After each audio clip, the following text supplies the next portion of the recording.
در کار سوزندوزی، صنایع دستی. چند ساله الان این فعالیت؟ الان 6 ساله. از کارتون راضی هستید؟ بله. بعد چند بانو در کنارتون مشغول به کار؟ یعنی 50 نفر. 50 نفر مشغول. آره بله. بعد این کاری که انجام میدید به کجا فروش میره؟ چجوری فروش میره؟ جلوتر مثلا چیز داشتیم، مشتری داشتیم. الان که کرونا هیچ کار نیست. الان کار نیست؟ نه دیگه. قبلا از کجا بود؟ چجوری بود؟ مثلا از تهران، از شهر خودمون دیگه، از استان‌های کشور خودمون. گاهی وقت از خارج سفارش میدادم، ولی الان که کرونا 16 ماه یا 17 ماه اومده دیگه کار چیز نیست. این کارگاه رو خودتون ایجاد کردی یا مثلا وامی چیزی گرفتید؟ چجوری ایجاد شدید؟ روز اصل وام از هیچ ارگان نگرفتن. خودتون ایجاد کردید؟ آره. چند تا مثلا بی سرپرستن، شوهرش ها کارت و خوابن، دخترها، خانما. آره تو کارگاه ما کار میکنن.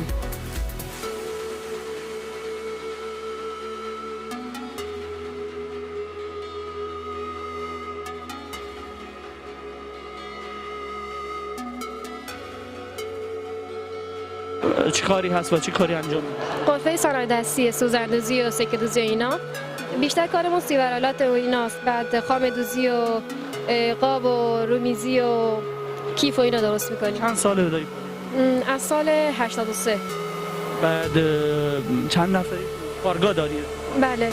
چند نفر مشغول می‌کنید؟ حدود 200 خوردی. آره. این تو کارگاهتون 200 خورده؟ آره. سوزندوزی اینا انجام میدن. ما کارگاهمون زیبا شهره. زیبا شهری؟ بله. یعنی مجانی اینا میان سوزندوزی میکنن؟ نه، هر کی خونه خودشه. بعد هر کی خونه خودشه مامانم به اینا سفارش میده. کرونا به بعد نه. یعنی چه کار کردید مثلا؟ کلا افتضاح شده، یعنی اونجوری که بود نیست الان. ما کلا همه چیزمون از همین صنایع دستیه. خب از وقتی که کرونا اومده هیچ فروشی نداریم.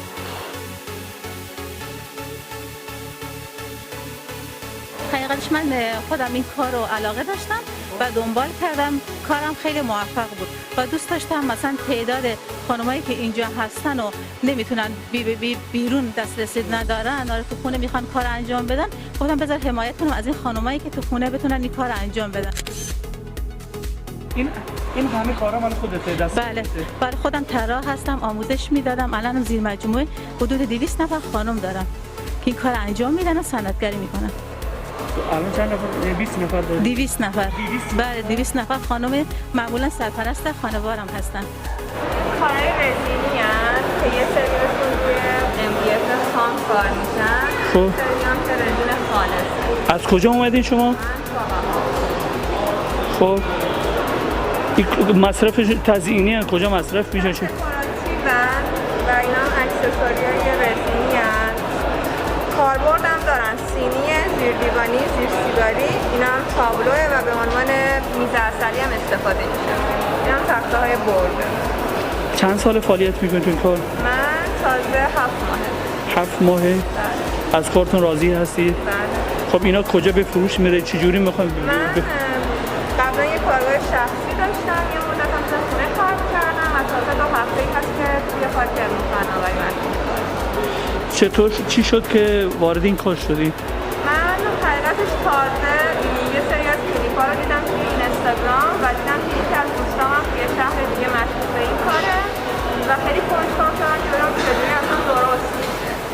بعد یکم راهنمایی گرفتم از دوستم و خودم کلیپ‌های آموزشی رو نگاه کردم و خودم جزوه نوشتم و از طریق اون یه سری مواد اولیه سفارش دادم. بعدش اینم که خب خیلی خوشم اومده و کارم خوبه، کلاس